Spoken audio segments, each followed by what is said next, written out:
Mayong udto mga kapaglaom, among mga pag-abi-abi kaninyo dinhi sa programa nga maghatod sa pinakalabas nga mga kalihukan sa kapupudan sa lawak sa teritoryo sa hiniusang pwersa sa Southwestern Philippine Union Conference o Southeastern Philippine Union Mission. Kininyong kapaglaom magkardayham. Karong Abril 26, 2025, among ihatod dia kaninyo ang mga pinakalabas nga mga balita nga nagsabwag sa kamatuoran og nagdalawag na kong paglaom uban ng puwersa sa katawhan sa Dios. Kini yung kapaglaom, Analiza La Victoria.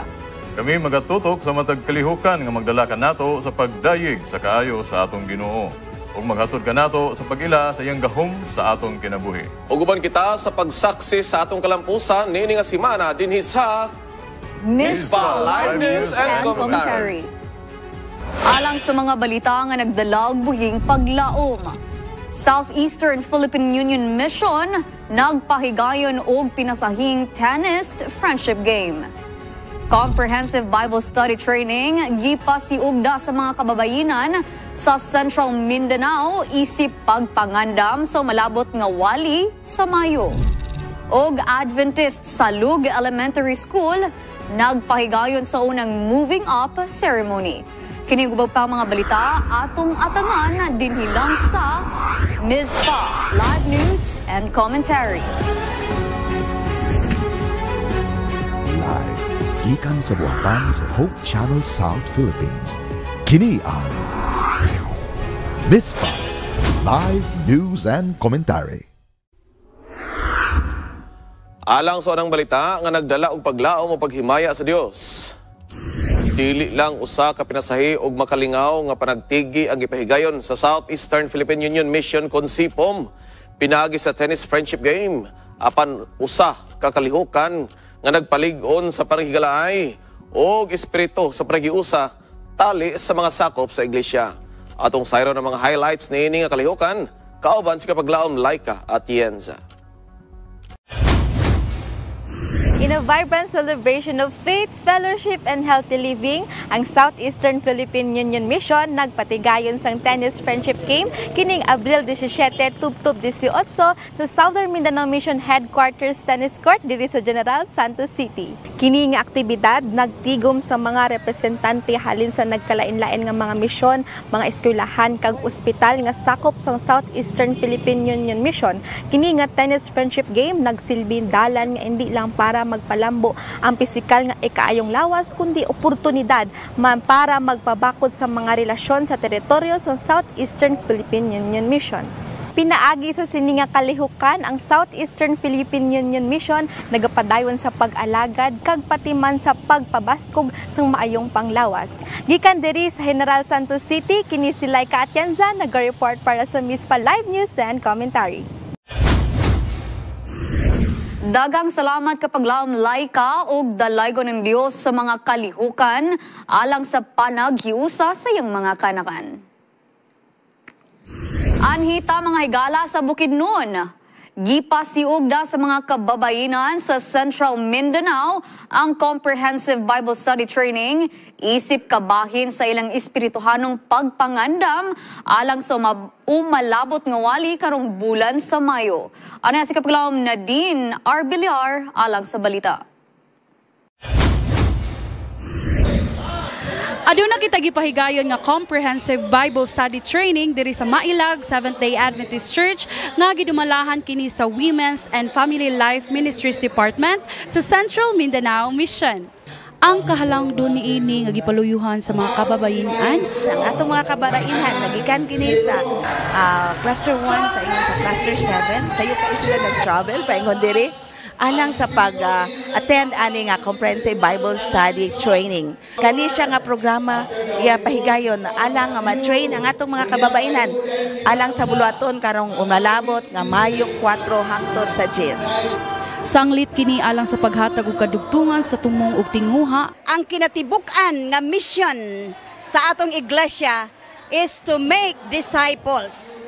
That is why we empower our women and family leaders aron nga makasangyaw sila sa maayong balita as we are commissioned to make disciples. Mao ni nga isa niini mga pamaagi kining Comprehensive Bible Study Training aron makakaton ang ato mga kababayan, mga family life leaders, nga mga pangulo sa maghatag og Bible study aron makahibalo sila sa kamatuoran nga naa sa balaang kasulatan. Pribilehiyo gyud kay nako nga maka-attend sa mao nga comprehensive Bible seminar. So dako kay akong pagpasalamat tungod kay usa kini ka dakog tabang kanamo nga mga kababayan nga makahimo kami sa paghilambigit sa paghatag og mga maayong balita ngadto sa among mga kasilinganan. Usa ka dakong misyon alang sa pagsudong sa maayong balita, alang sa mga sumusunod ni Kristo nga gitahasan nga mamahimong kamot, tiil ug mata alang sa mga katawhan nga nagkinahanglan. Gikan diri sa Mailag Seventh-day Adventist Church, kini si Nadine Arbillar alang sa MISPA Live News and Commentary. Usa kini ka mapusulanong kalihukan nga nagpalig-on sa atong kahibalo sa balaang pulong o nagpalig-on usab sa atong pag-alagad. Daghang salamat kapaglaom Nadine. Gikan sa Bukidnon, anhita sa Zamboanga Peninsula Mission. Gimarkahan sa Adventist Salog Elementary School ubos sa Zamboanga Peninsula Mission ang usa ka dakong milestone pinagi sa ilang pinakaunang Moving Up ceremony. Aniya si kapaglaom Aika Madel Sumbrana alang sa report. Abril 7, 2025, gipahigayon ang pinakaunang nga Moving Up ceremony dinhi sa Adventist Elementary School, Salog Incorporated nga adunay temang Called to Shine, Prepare to Serve. Kini usa ka makasaysayong adlaw sa maong tulungaan ang pinakaunang Moving Up and Recognition Ceremony nagtumong sa pasundayag sa kalampusan sa mga estudyante o sa ilang pagpanaw paingon sa mas taas nga level sa edukasyon. Ang unang magtutudlo sa maong tulungaan si Ma'am Angel Joy Vergara ang naguna sa pagpangandam sa tibuok kalihukan. It's very rewarding for me as a teacher in charge knowing them that they have progressed a lot. Grabe ang ilahang progress in all aspects. As young as they are, pero they've known values, they have learned values and lot of things nga ilahang natun-an dinhi sa ato ang tulunghaan. Usa sa mga highlights sa maong seremonya mao ang mensahe sa guest speaker nga si Sir Victor Palin nga mao'y kasamtangang Education Director sa Zamboanga Peninsula Mission. Sa iyang espirituwanong mensahe, gihatagan og gibuhaton ang papel sa edukasyon nga nakasentro sa Ginoo o sa pag-alagad. We see how the students grow as testified by our parents, and our parents are very much impressed of the holistic education we offered, and in that we have established a trusting and also a lasting impact not only in the academic but even the spiritual aspect in the lives of our young learners. Malipayong gisuportahan sa mga ginikanan ang seremonya. Ilang nakita ang mga kabataan nga naglakaw paingon sa entablado, midawat og sertipiko ug mga medalya. Seeing her walking along the aisle makes me so much happy and excited. I could not imagine a grandmother to facilitate in her recognition program. I am so much delighted with the offering of the school, of course, as my help to the church. I've been campaigning to the parents that the child should be enrolled here. This is a very nice school. Through this, makita na to nga galihok ang gahom sa Ginoo, because this is one way of having a ministerial activity sa ato ang mga kabataan. So, we are very happy nga nakita nato nga this is the part of the chapter sa atong first history nga doon natay 5 ka mga kindergarten pupils ng apil sa ato ang first Moving Up. Sa katapusan among selebrasyon, usa ka dakong hagit ug inspirasyon sa mga kabataan nga padayon mutingwa sa kalampusan uban ang Dios sa ilang kinabuhi. Ang Adventist Salog Elementary School andam na sa dugang nga mga katuigan sa pagpangandam sa mga kabataan sa pagserbisyo ug kahayag sa kalibutan. Kini si kapaglaom Aika Madel Sumbrana alang sa MISPA Live News and Commentary. Sa gayud kini ka makasaysayanong kalihukan nga nagpasidungog sa paningkamot o kalampusan sa mga tinun-an sa atong iglesia. Dalaygon ang Dios na ining report kapag laom ay ka. Mga higala, anhi kita sa Osami City. Gipasidunggan ang mga voluntaryo sa Harvest 2025 ubos sa Western Mindanao Conference isip pag-ila sa ilang mapinanggaon nga serbisyo o walay puas nga suporta sa buhat sa Dios. Usa ka pagpasalamat og pagdasig alang sa mga tinud-anay nga alagad sa Dios. Anes kapaglawom kay Marie Surigao alang sa report. Sa malampusong dagan sa Harvest tuig 2025, usa sa labing angay nga pasalamatan mo o mga voluntaryo, gihatag nila ang ilang oras, kusog ug gugma aron ni paabot ang pulong sa Ginoo sa daghang tawo.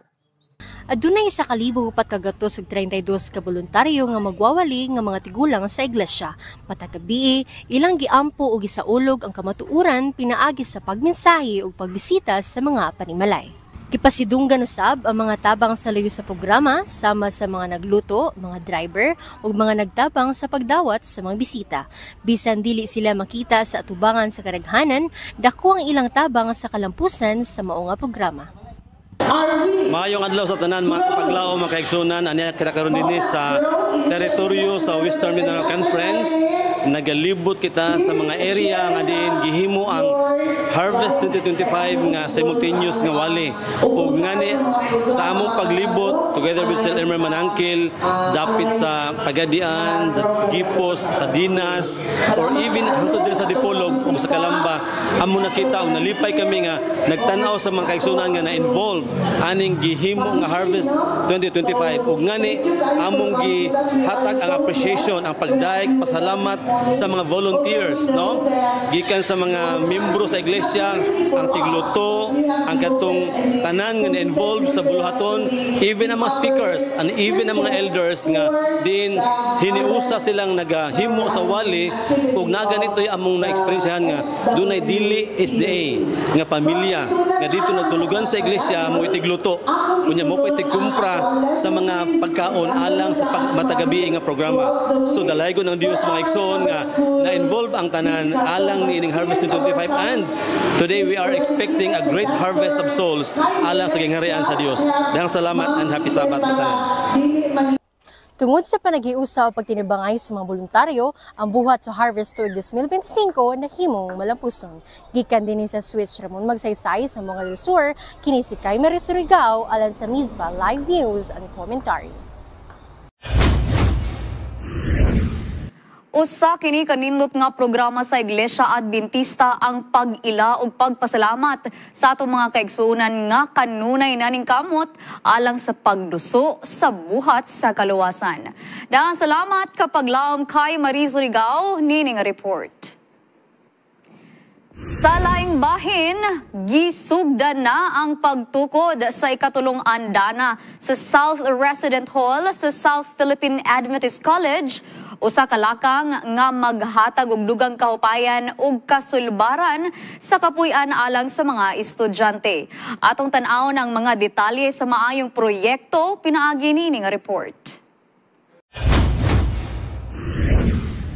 Ang South Residence Hall sa South Philippine Adventist College gisugda na ang pagpatukod sa ikatulong andana human sa opisyal nga ribbon cutting ceremony ni adtong Marso 2026 ning tuig 2025. Ang maong proyekto adunay tumong nga mahimong puy-anan sa mga pastor ug mga magbubuhat nga moapil sa academic ug ministerial upgrading program uban sa pakig-alayon sa Adventist International Institute of Advanced Studies kon IAS. Ang proyekto nalambigit pinaagi sa lig-on nga suporta sa Southeastern Philippine Union Mission nga nagtan-aw sa maong building isip dakong tabang alang sa espiritual ug akademikong pagtubo sa mga lider sa iglesia. Gipakita sa mga pangulo sa SEPUM ang ilang bugos nga pagsuporta pinaagi sa pagtambong ni Pastor Danielo Palomares, presidente sa maong unyon, Pastor Edwin Magdadaro, Executive Secretary, Mr. Lawrence Lamera, Treasurer, uban sa mga direktor sa departamento. Nagpakita usab ang administrasyon sa SPAC, pipila ka mga faculty ug staff ug ang project architect pinaagi sa ilang pag-apil sa maong panagtigom.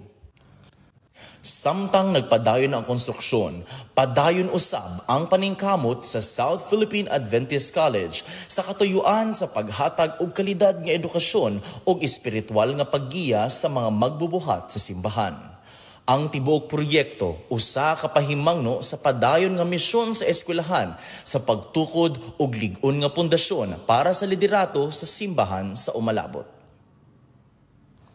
Kini si Dion Cuenca alang sa MISPA Live News and Commentary. Padayon sa Kadasig, SPAC. Sa pagbalik mga higala, Adventist Medical Center Iligan na Fire Rescue Team nakabot ang ikadawang pwesto sa gipahigayong Fire Olympics. Og Southern Mindanao Mission na PARL Department nanguna sa Community Cleanup Drive. Kiniguban pang mga balita atong sayran dinilang sa MISPA Live News and Commentary.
Dagang salamat nini nga pahinumdom. Mga igsoon, PARL Department sa Southern Mindanao Mission nanguna sa usa ka balungtaron og mabungahong community cleanup drive. Usa ka paningkamot nga nagpakita sa ilang pagmahal sa kalikupan ug pagpakabada sa kalimpyo sa komunidad. Si Kapaglaom Laika Atienza magahatag sa balita. Kapaglaom Laika.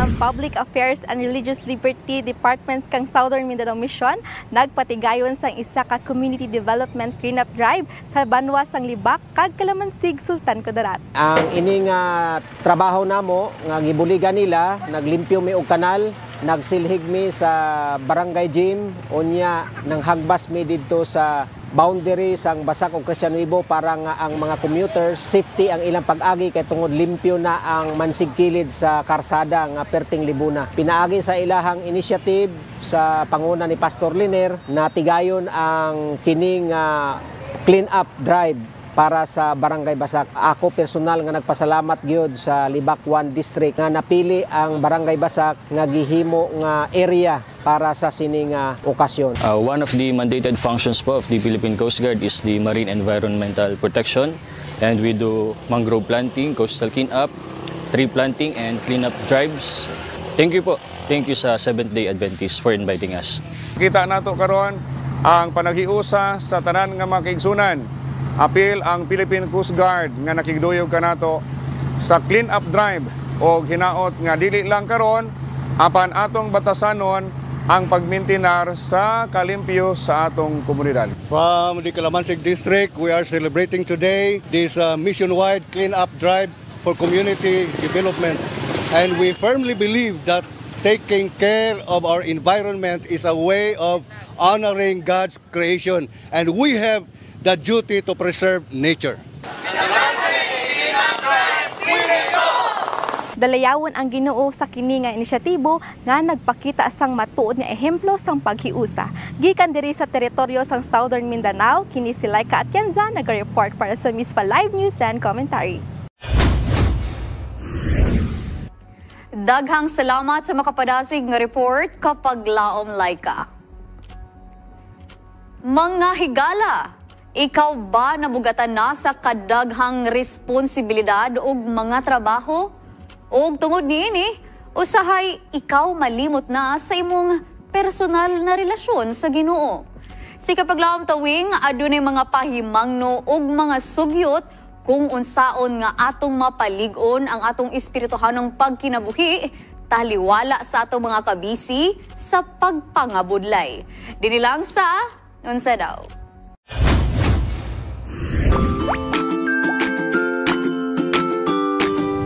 Nagbakasyon na ba ang tanan o dili baka nag-imagine nila nga nagbakasyon? Haha! Unsa daw? It's been a tiring week mga higala. Tungod kay left and right ang graduation ug mga closing exercises sa atong mga tulunghaan. Ug darang usab ang busy sa mga evangelistic campaigns. Tama? Apan unsaon man nato nga mapaligon nato ang atong espirituhanong bahin kung atong gibati nga kita nabugatan or na pressure. Tara, atong pangutanon ang atong mga kapaglaom. Taliwala sa kabisi niya, mga pressure sa palibot, napapakatay ka ng para sa napakay ka ng panahon para sa atong Ginoo. Naagyod pirmi. Napa sir, oy? Na, bis karon sa kabisi ang adlaw, napagipot tayo time sa Ginoo since kung wala siya, so wala po ni karon tunggi. Wala po ni karon ang kuan karon akong life. Kanang atong trabaho naa man ginaperminti pero naagid tay higayon nga mohatag sa iya hagwan time bawat Domingo ana magsimba. Oh, mao man ginay time para sa atong Ginoo. Sayos buntag magampo na salamat sa Ginoo na ampon ka ng smooth ang adlaw ron. Kining naagyud ko'y espirituhanon nga kalihukan sa akong kinabuhi. Then pagkuman na din if night time katong Holy Week simba jud. Simba ampo. Ga-serve ko through my community. Sa pag unsa kadaghan atong problema sa pag sige pang-agian nato dili nato kalimtan siya. Siya joy gahatag natong strength. Tanan atong hope, atong faith ato nung ginahatag niya jud. So di gid nako ma-take for granted ang akong spiritual activity sa matag adlaw. Sa pag unsa kalisod atong magipang-agian. Di nato siya kalimtan kay siya atong source of strength. Magsimba lang gid sir. Magampo para sa atong kagalingon para sa mga to adlaw-adlaw. Para sa ikagabi magampo gyapon para maduol gyud sa Ginoo. Mga kagtabang sa Ginoo, di jud ka mawala, di jud mo waver imong faith jud niya jud. Promise karon sa kalisod ang atong kinabuhi, so like trust God lang because he he has a reason nga nung usay magkalisod ta, like ginatagaan ta niya og challenge pagsulay sa kinabuhi, but miskan unsa nakalisod makuan gyapon nato og mapadul ta sa iya. Unsa daw? Unsa giingon sa Biblia kabahin sa pagpaligon sa atong espirituhanong bahin taliwala sa kabisi o pressure. Atong i-priority ang pulong sa Ginoo. Matupad diri in Matthew 7 verse 24-25 or 27 ingon diri, therefore everyone who hears these words of mine and puts them into practice is like a wise man who built his house on the rock.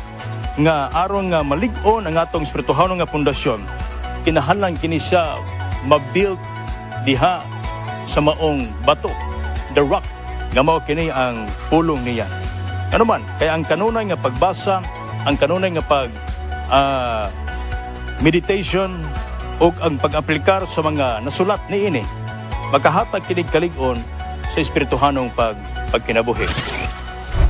Unsa daw?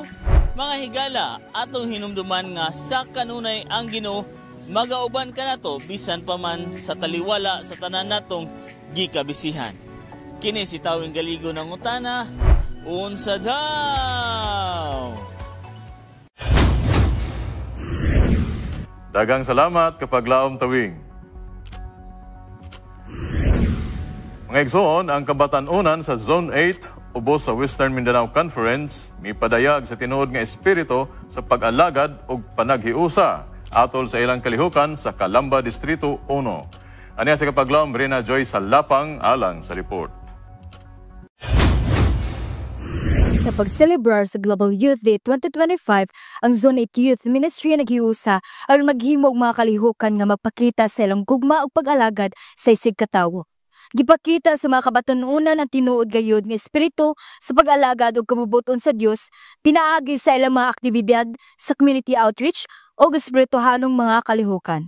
Ang Global Youth Day usa ka kalihukan nga gihimo aron ipakita ang gahom sa pag-alagad ug pagpakigbahin sa gugma ni Kristo ngadto sa mga tawo. Sa Calamba District Ono Seventh-day Adventist Church, nag-organisar sila og mga aktibidad nga naglakip sa preaching contest, hospital visitation, paghatag og food packs ug usa ka Bible quiz. Ang mga kabatanunan ining simbahan nagdala og mensahe sa paglaom ug kalipay pinaagi sa paghatag og mga panginahanglan sa komunidad ug sa espirituhanong pag-alagad. I've been attending Global Youth Day ever since, and each time it's special good. But siguro ang pinakadakong hagit nga akong na-experience every time is to overcome my shyness and stepping out of my comfort zone since maulawan man ko. But seeing my kauban sa church or mga youth sa Adventist, ma-inspire po ko din, madasig po ko. So lahi ra gyud ang Adventist youth community. Tungod kay pinaagi sa paghatag nato og juteng mga panalangin na panagtuo ko nga dako kining mensahe alang nganha sa komunidad nga ang mga katawhan sa komunidad usab makaila kung unsa kadako ang gugma ni Kristo. Ang hospital visitation naghatag og suporta pinaagi sa pagpahat sa paglaom og kalipay taliwala sa mga lisod nga kahimtang. Ang paghatag og mga food packs usa ka simple apan dakong buhat sa pagtabang sa mga nanginahanglan. Dili lang mga pisikal nga butang ang gihatag, kundi ang espiritu sa pag-ampo og pagpakibahin sa Biblia pinaagi sa small group prayer sessions ug mga music ministries nga nagpasiga sa kalag sa tanan. Ang Bible quiz usab usa ka pamaagi aron mapalambo ang kahibalo sa mga kabatanunan ug mapadayon ang ilang espirituhanong pagtubo. Why is it important for the youth to be involved in transforming the community? It's because they are the church of today. When we're talking about they're the church of today, they are the ones holding or maybe holding the baton in the coming days. We are in the last days. The youth has a very vital role together with the ministers, together with the parents. But the youth is the one who have the energy to push through and move the gospel, the furtherance of the gospel. It's because they have what it takes to move the ministry. Sa katapusan, ang mga aktibidad nga gipahigayon sa Calamba District Ono Seventh-day Adventist Church naghatag og dakong epekto sa komunidad dili lamang sa pisikal nga aspeto apan labi na sa espirituhanong aspeto. Gikan dinhi sa Southwestern Poblasyon, Calamba, Misamis Occidental, kini si Reyna Joy T. Silapang alang sa Mispa Live News and Commentary. Usa ka buhing ehemplo sa aktibo ug balong taron nga partisipasyon sa buluhaton sa Ginoo. Dang salamat kapaglaom Reyna. Mga kapaglaom, ang Mutya District ubos sa Western Mindanao Conference nagtukod og usa ka dome alang sa umaabot nga Harvest 2025. Anias kapaglaom Stephanie Hugalbot alang sa tibok nga detalye. Sa pagpangandam alang sa Harvest 2025 Evangelistic Crusade sa Abril 4 hangtod 12, 2025, ang kaigsuunan sa Mutya District sa Zone 9 nagpakita og talagsaong dedikasyon. Nagtukod sila mismo og dome sa Purok 1, Barangay Poblasyon, Mutya, Zamboanga del Norte, isip sentro sa Pagwali. Sulod sa mga semana, ang mga miyembro sa Mutya District nagkahiusa sa pagtrabaho sa pagtukod na ining proyekto. Ang ilang paningkamot nagrepresentar sa ilang tinguha nga adunay dedikado nga lugar alang sa pagpaambit sa pulong sa Dios. Ang nagtukmod sa pagtukod niini nga dome tungod kini sa panaghiusa sa tanan nga mga kaigsuonan og pinaagi sa mando sa balang espiritu nahimo kini tungod sa kadasigon sa mga kaigsuonan naghiusa alang niining Harvest 2025 og tungod diana sintar kini sa buluhaton espirituhanon nga hangtod sa pagbalik sa Ginoo daghan nga mahimiling kalag nga mabat na nila ang kalipay kalinaw nga inigbalik na unya ngadto sa Ginoo. Ang pagtukod sa dome nagagikan sa ilang tinguha nga masiguro ang haom nga lugar alang sa Harvest 2025. Kini simbolo sa ilang pagtuo ug pagsalig sa pagpalapad sa gingharian sa Dios. Ang ilang panaghiusa nagapalig-on sa ilang kadasig. Dako kayo nga panalangin ilabi na gyud sa mga kaigsunan nato diri sa Mutya Church, Mutya sa Buanga del Norte diin kami nagapahigayon sa maong pagsuporta o pagduyog sa kalihukan sa atong iglesia nga mao ang Harvest 2025. Busa kami nagmadasigon tungod sa balaang grasya ug balaan nga espiritu nga nagiya kanamo. Kami nagahimo niini aron usab nga among mapadayag ug amo karon nga mahatod ang maayo nga pagtulunan labi gid sa balaang kasulatan diin natagamtaman usab nila ang dako nga paglaom mintras nga sila nagkinabuhi panining kalibutan na ug aron sa ingon niya na kita makikauban diya sa langit nun nga pulianan sa maabot nga panahon nga din siya magpadayag. Ang dome sa Mutya District usa ka talagsaon nga ehemplo sa dedikasyon, usa ka tinuod nga testamento sa ilang pagsalig sa pag-abot sa Harvest 2025. Dili lang kini usa ka istruktura, kini usa ka simbolo sa ilang kusog nga pagtuo ug panaghiusa nga nag-aghat sa uban sa pagsunod sa ilang ehemplo. Gikan dinhi sa Purok 1, Barangay Poblasyon, Mutya, Zamboanga del Norte, kini si Stephanie Hugalbot alang sa Mispa Live News and Commentary. Daghang salamat kapag lawom Stephanie, usa gayud kini kasimbolo sa atong panaghiusa, pagtuo ug andam nga pagdawat sa dakong panagtigom alang sa buhat sa Ginoo. Mga higala, usa ka matahom nga kasaulugan sa espirituhanong pag-ani ang gihimo ubos sa Western Mindanao Conference. Kini nagpakita sa kalipay, pasalamat ug kadaugan sa buhat sa Ginoo pinaagi sa panaghiusa sa katawhang Adventista. Aniya sa kapaglaom Reyna Joy Salapang alang sa report. Karong adlaw, Abril 13, 2025, gibahigayon ang kulminasyon sa Harvest 2025 sa tibok Western Mindanao Conference. Isa kini ka espesyal nga adlaw nga puno sa kalipay ug pagsaulog tungod sa daghang mga individual nga misunod kang Hesus pinaagi sa santos nga bautismo. Gikan sa 254 ka mga lokasyon sa kusada, daghang mga individual ang